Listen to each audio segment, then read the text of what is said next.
Vamos continuar aqui com o nosso bate-papo dessa noite aqui. O programa Opinião tem a honra de receber aqui o juiz membro do Tribunal Regional Eleitoral, TRE, o doutor Eustáquio Inácio de Noronha Neto, que é ex-aluno de Lorenberg Alves também, né? Esse é um detalhe que eu não tinha falado ainda. Lorenberg, eu pedi para você abrir o bloco de perguntas.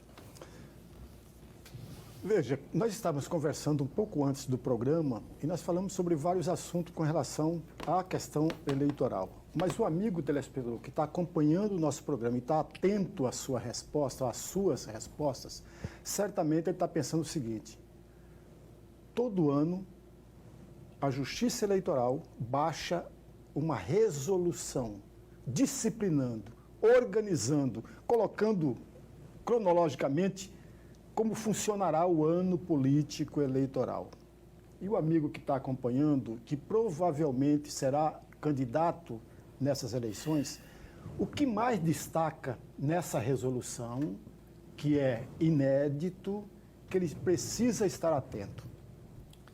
Olha, bom, primeira coisa que eu queria falar, professor Lorenberg, até antes mesmo de responder essa pergunta, é para o eleitor, né, aquele que pretende votar em 2024, mas esqueceu que ele precisa regularizar sua situação. Então, em nome do TRE, a nossa presidente desembargadora Maria Aparecida, né, vem se empenhando muito e junto com toda a equipe do Tribunal Regional Eleitoral para que o eleitor não perca a oportunidade de votar. Inclusive, há uma campanha estadual aí para que o jovem eleitor, aquele que ainda nunca votou, né, faça o seu título e exerça a sua cidadania pela primeira vez.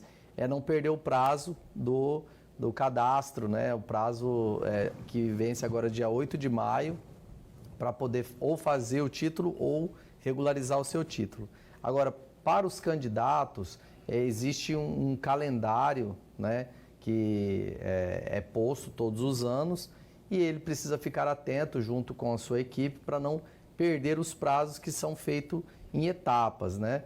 Atualmente ninguém é candidato a nada, fala-se em pré-candidatos. Então, ultimamente eu tenho sido parado e perguntado o que eu posso fazer, né? Os pré-candidatos perguntam para mim o que ele pode fazer e o que ele não pode fazer. Então, como pré-candidato, existem muitas coisas que você pode fazer, mas tem muitas coisas que não é possível, além de todas aquelas que não é possível no período eleitoral.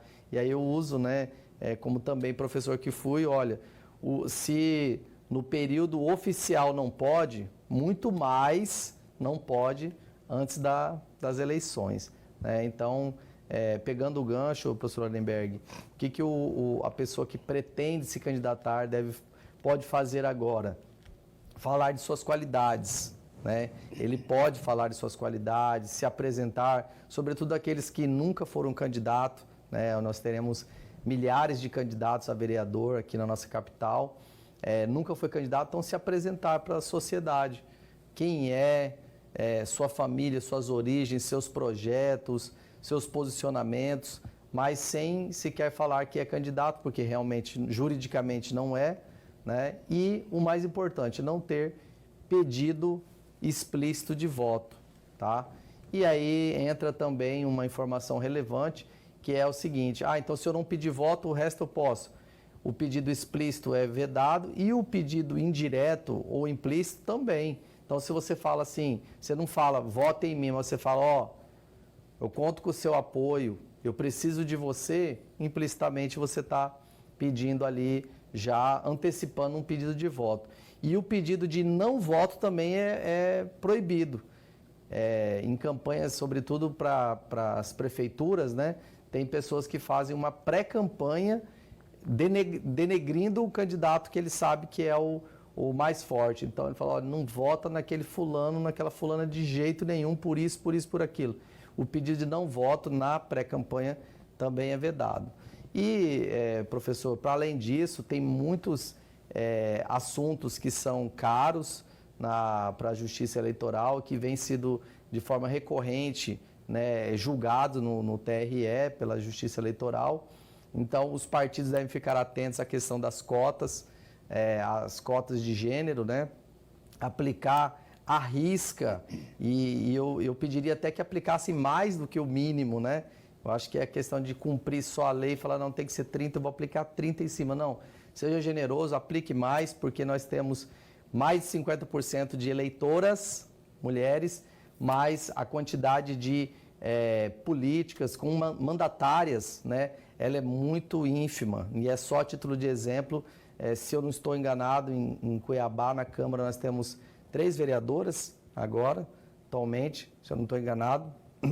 E no Parlamento Estadual, apenas a Janaína Riva, e eu não sei se aquela Sandy, né, atualmente está, ou já saiu. É suplente, né? É suplente. suplente. É suplente. Então, como titular, apenas uma deputada em 24 parlamentares. Então, fiquem atentos à questão da aplicação e o respeito às cotas. Outra coisa que é importante falar, a questão das candidaturas de pessoas negras, né? Fala-se muito na questão das candidaturas femininas e isso é louvável, tem que incentivar a mulher também. Existe ainda essa questão da mulher ser usada também nas eleições, que são as chamadas laranjas, né? Mulheres que são usadas como laranjas, e a Justiça Eleitoral tem dado resposta. E aí eu me refiro à cassação de chapas inteiras por conta da fraude à cota de gênero. Mas, para além disso, existe também o respeito aos investimentos que são devidos às candidaturas de pessoas negras. E, recentemente, o TRE decidiu, eu fui o sorteado para relatar esse processo, um processo onde um partido aqui do nosso estado deixou de aplicar quase 3 milhões, mais de 2 milhões e 800 mil reais União Brasil. Em candidaturas de pessoas negras. E aí não teve conversa. Analisando o caso, as contas foram reprovadas e foi determinada a devolução, já que se trata de dinheiro público, fundo partidário, devolução desse dinheiro. 3 milhões e pouco, né? Mais de 3 milhões, unindo recursos para candidaturas femininas e para pessoas negras, mais de 3 milhões de reais. Foi uma das determinações de devolução mais altas da história do nosso estado. E o que me deixa mais triste como julgador não é só a questão do valor, da condenação, da reprovação, mas é saber que quantas pessoas, quantos candidatos negros poderiam ter sido eleitos se esses recursos tivessem sido aplicados de fato nas campanhas, né? Lembrando que o prazo é dia 8, parece, para regularizar seu título eleitoral junto aos postos da Justiça Eleitoral. Eu falo postos porque eu sei de alguns lugares, como, por exemplo, na Casa da Democracia, ali na Avenida Rubens de Mendonça.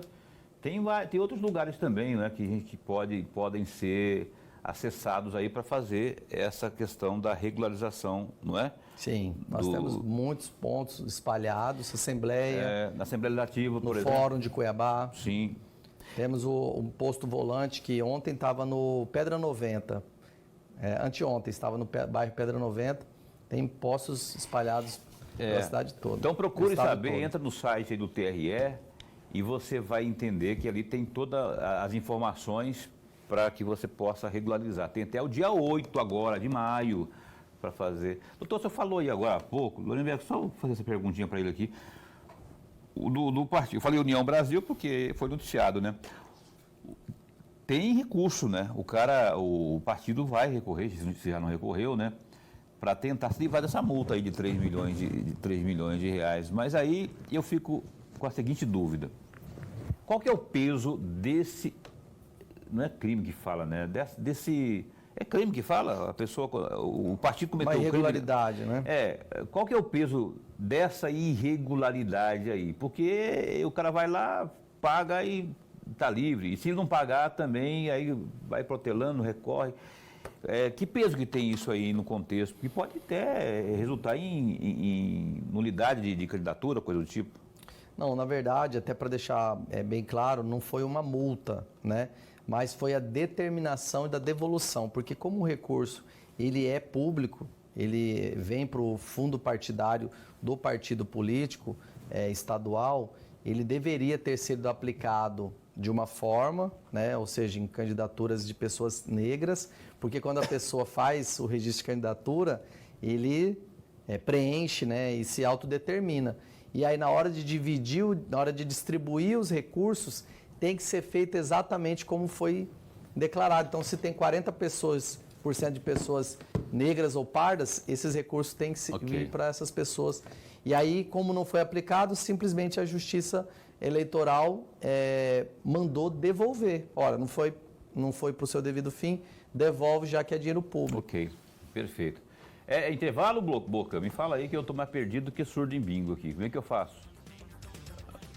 Eu dei o joia, mas eu esqueço as coisas, né? Vamos para o intervalo comercial, daqui a pouco a gente volta com mais entrevista ao vivo aqui no programa Opinião.